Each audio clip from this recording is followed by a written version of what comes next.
Hey, what's up, YouTube? Welcome to my channel, Ask Jimmy Smith. Today, I am excited to be bringing to you another YouTube video on analyzing Keepa graphs, but specifically on analyzing weird Keepa graphs that were submitted by people in my private Replens Facebook group. So these aren't just ones that I went out and found. These have been submitted by people that are in my course and gone through my trainings and are just confused at why these Keepa graphs come up the way they do, or maybe they're a traditional Keepa graph. They're not as weird as what you might expect, but they are something where it could go either way, and it's a 50-50 decision. And so if you want to hear my thought process on how I analyze some of these weirder Keepa charts, then this is the video for you. If you're brand new and you don't know what Keepa is, you don't even know what a Keepa chart is or how to analyze it in any way, I have a full playlist for you on my YouTube channel. So check out my Keepa chart playlist where I go through the basics of how to analyze Keepa charts, as well as some advanced methods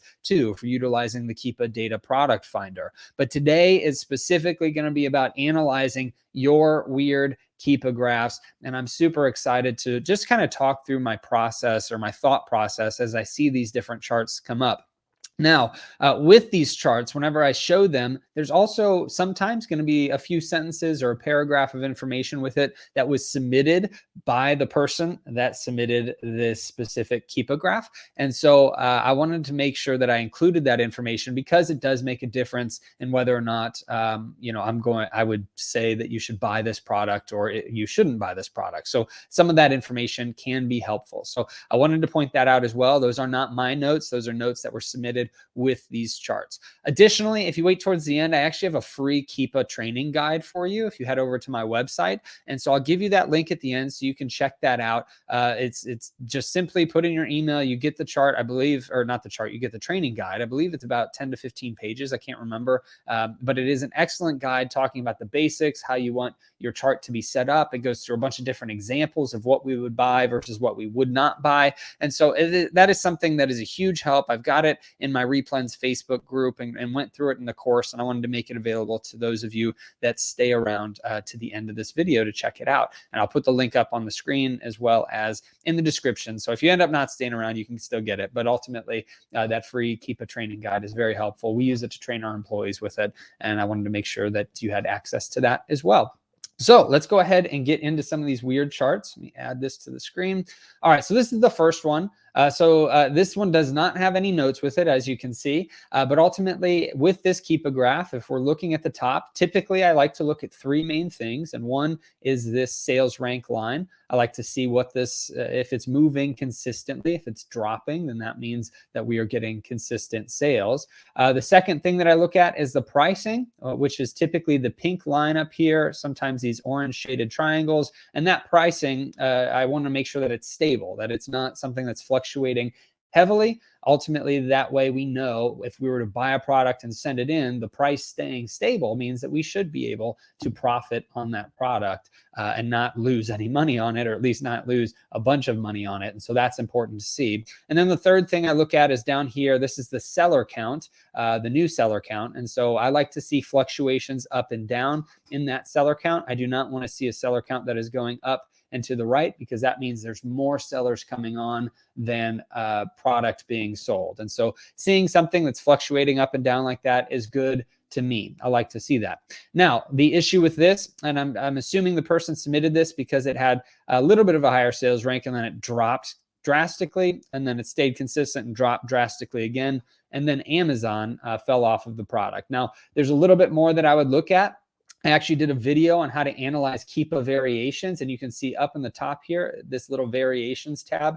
I would want to check out and see how this specific variation has done in comparison to the other variations. So definitely check out that video if you're looking for some more information on how to analyze variations on Amazon.com using Keepa.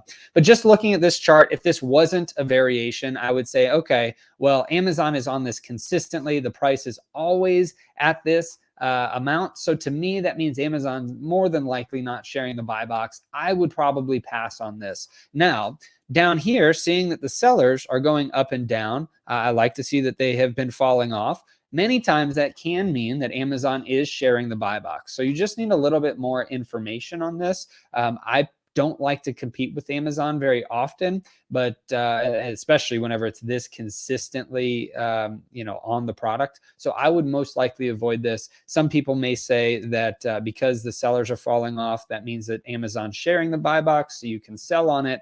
I just don't like to take that risk, so I would pass on this product for that specific reason.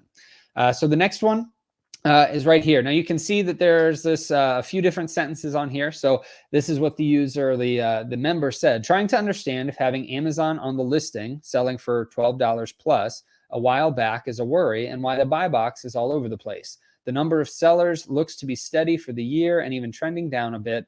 These can be sourced for $4 and look to be around the $15.25 for FBM and $18.50 for FBA.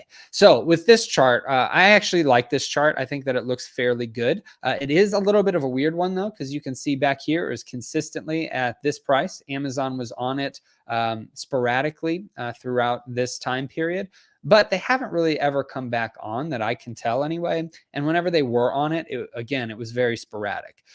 Now, the other weird thing with it is to see the buy box jump up and down over here. So typically what I would say is if you can, you're more than likely going to be able to sell the product at around this $15 price point. You would still want to list up here around $18.50 because that's where the other FBA sellers are. But it just looks like the buy box bounces back and forth, at least from a Keepa perspective anyway. I do like to see that the sales rank is fluctuating heavily. That means it's selling a lot. Down here, you can see they have the reviews turned on. This is the review line. I usually turn that off because it can make this line down here with the sellers very difficult to read. So I like to see something a little bit more like this past one that we saw, where you can really drastically see the sellers, versus with the reviews, it really makes the seller line small. So I would probably avoid, having this review line on the whole time. But if this is fluctuating heavily and you're seeing a lot of sellers fall off, that's another good sign. So my opinion, if I can buy this product and I'm profitable at this $15 price point, then I would definitely take a look at buying this. If you're really cautious and you want to be safe, let's say you can find out what the profitability would have been back here at about $12. And if you're breaking even at this price point of $12, then you really have no risk. If for whatever reason, the product, which has been at $15 or higher for the last 6-7 months, for whatever reason, it drops down to its old price point and you break even, then you just get your money back and you learned. And so what we're trying to decide, or what I'm typically trying to decide when looking at Keepa charts, is how long or how much risk do I have with this product? If I can break even ultimately, if it goes back to its old price point, then that's not much of a risk. Also, I'm testing this out to see how much I can sell of this product. Maybe I'll send it in at $18.50 and I sell 5 or 10 units at $18.50. And then I know, okay, I'm going to go buy some more, right? Especially if I sell all those in a week or two. If I sell 2 in a month, well then, okay, awesome. I made some profit, but that means if I want to restock it, I don't want to restock many more than 2 because I want to have a 30-day cycle for my inventory. So for me, this would be something I would test, especially being profitable at $15. If you are break even and you're really cautious, then you'd want to make sure that this was break even back here in case Amazon came back on. But ultimately, I think you'd have a fairly safe bet if at $15 that was your profitability point. So that is what I would do. Now, this next one's a little bit blurry, but you can see that this person put that they can purchase each item for $1, so $4 for the 4-pack. FBA is around $18 to $20. They're curious what the gap was around March to May. The margin would be 5.65 or $5.65 or 141% ROI. So they're just curious what this gap is right back here. Now, the weird thing with this Keepa chart this is why I get the reviews turned off, because the reviews continue to go up. But you can't see the seller count, and you really need to see the seller count with this. And so I like to make sure that is what you'll get with the free Keepa training guide. I tell you what you like to have, or what I like to have turned on with your Keepa graphs. Sometimes I will turn on this review count because it is nice to see on specific products to get more information, but you still need to be able to see what the sellers are fluctuating down here.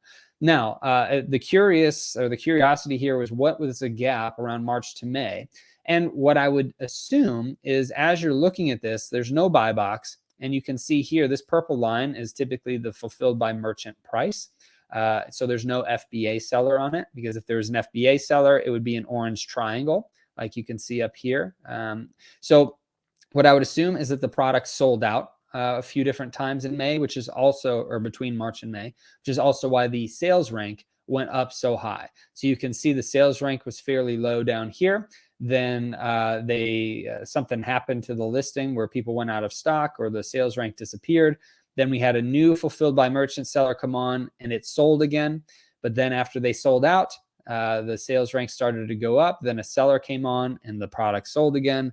And then there was no seller on the listing and there was no sales rank there until a seller really came on and started selling it again. You can see it looks like they came on here, that little dot, and then here, and then right there. Now that is where having that seller count would be very nice, because the seller count would confirm that it disappears during this time period. So that is the important piece. I do agree. I would probably test this product if it is profitable at this $20 price point, 18 to 20 bucks. If you're really conservative or you're brand new or you don't have much money to spend, then you'd want to make sure you could at least break even at these price points back here. But ultimately, I think at that $18 to $20 price point is a fairly stable price for this product, especially since it has sold between $20 and $30 consistently over these months as well. So on to the next product. So this one, you can see that the person wrote, can't figure out the reason behind the short window where sales picked up, wondering if or when it will happen again. So this is kind of an odd one. And to me, the reason that the sales picked up around here, and I could be very wrong, but to me, the reason is because Amazon started giving it a buy box. And so they had a buy box here and you can see it sold, but then the buy box disappeared. And that's you can tell that by the pink line. So the buy box was gone. And then the buy box reappears and it starts selling again at this price point. Now it did continue on after that. And for whatever reason, wasn't getting any sales. I assume it's because it was no longer FBA at the buy box. I could be wrong, but these are just my assumptions. Additionally, for whatever reason, maybe it was some sort of a weird seasonal product, although I don't know what the season would be between September and October 1st. But ultimately, there's nothing we can do to tell. I would assume that maybe it was suppressed before and there was no listing to easily be found, and the buy box was suppressed here. And then whenever the buy box became unsuppressed, the listing became unsuppressed on Amazon's side, and people started finding the listing and it started selling again. That is my guess. If I were to see this chart, I would want to come in at probably this price point and see if I could sell it at that as an FBA seller profitably. That would be my where I would decide to buy it. If I had to buy it and sell it up here, I probably wouldn't even test it. Because it doesn't show that it sells at that price point. It shows that it mainly sells down here. And so that's where I would come in from a pricing standpoint. Now I'm going to do one more graph since we're coming up on about a 15-20 minute video at this point. I believe we're at 10 to 15 minutes now. This one's a little odd. You can see it says product cost is $4.29, not a private label product. And I really appreciate them telling me it's not a private label product, because just initially looking at this, you can see that there's been just one seller down here, the one new offer count in this last year. They've got the year graph on. And you can see that as they, would come in stock on something, then I assume they were selling out. Then they'd come back in stock, and then they sold out, and then they finally came back in stock here. Now, what's weird with this is that to me, it looks like a private label seller. I'm going to take their word for it that it isn't. I do like to see that there are consistently rising reviews, although it is a little odd to see that when there haven't been any sales over those months, but people could leave the reviews a little bit later than whenever they bought the product. Also, looking at this, you want to make sure to have the sales rank turned on, and this one currently isn't turned on. But you can see this middle graph, which I typically don't look at. This is the subcategory and the main category, what the sales rank does. So just by looking at this, you can tell that it still has a sales rank for a while. This is what's weird to me, is that it still continues to have movement. So I assume this is some sort of a product variation, which I can't tell based off this graph. If this is a variation, then that means the other variations are the ones that are selling. And that would make more sense. Maybe it's just a really weird variation that doesn't sell very often, and that's why you've only got one person on the listing. I assume that it's a variation because we keep seeing the sales rank go up and down even when there's nobody selling the product. So with that information, if it is a variation listing, I would look at the variation data tab on the Keepa graph based off that other YouTube video I made. If you want to check that out, go to the Keepa playlist. Typically what you'll see in the variation data tab, and I can't show you now, but you would see that there are reviews specific to each variation. And I like to see that review count going up on the specific variation that I'm looking at. This could be the review count for the entire listing, or it could be the review count for that specific variation. Now, the other thing to keep in mind, let's say this isn't a variation listing and I'm just completely wrong and there's something weird going on here, but I'm just wrong. If this was the case, then I would probably test this product, being that it's not private label, and I'm assuming it's not an exclusive wholesale either, just because every time that the seller comes in stock, they seem to sell out of it. And so even here, the seller came back in stock. It was an FBA seller, and now they're out of the product because there's a little white gap there showing that the seller fell off. So if there is no variation listing, I would definitely test this product out at that $13.59 to $15 price point if it's profitable. And if it is a variation listing, then I would check out the data on that variation tab. I may send 1 or 2 in just based off this information, seeing that it has continued to sell out whenever it does come in. But ultimately, it's something that is a little bit trickier whenever you're dealing with more variation competition, essentially. So I'd want to see that it is the variation getting the reviews, or at least a few reviews, knowing that people are buying the product that way. So that is reviewing your weird Keepa graphs. I do have, that free Keepa training guide, which you can actually get at AskJimmySmith.com/Keepa guide. So that is where you can get my free Keepa training guide. I believe it's about 10 to 15 pages where I talk about how to set up Keepa. I give you different examples of what we would buy versus what we wouldn't buy, how to utilize Keepa. We use it to train employees, and it's a huge help for a lot of people. So you can get that at AskJimmySmith.com/Keepa guide. Additionally, let me know below, did you like this reviewing your weird Keepa graphs video? I've got tons of weird Keepa graphs we can go through over 3 years at this point of that private Facebook group, that I'm happy to continue to do more of these videos. If you want this to be a series, please let me know below.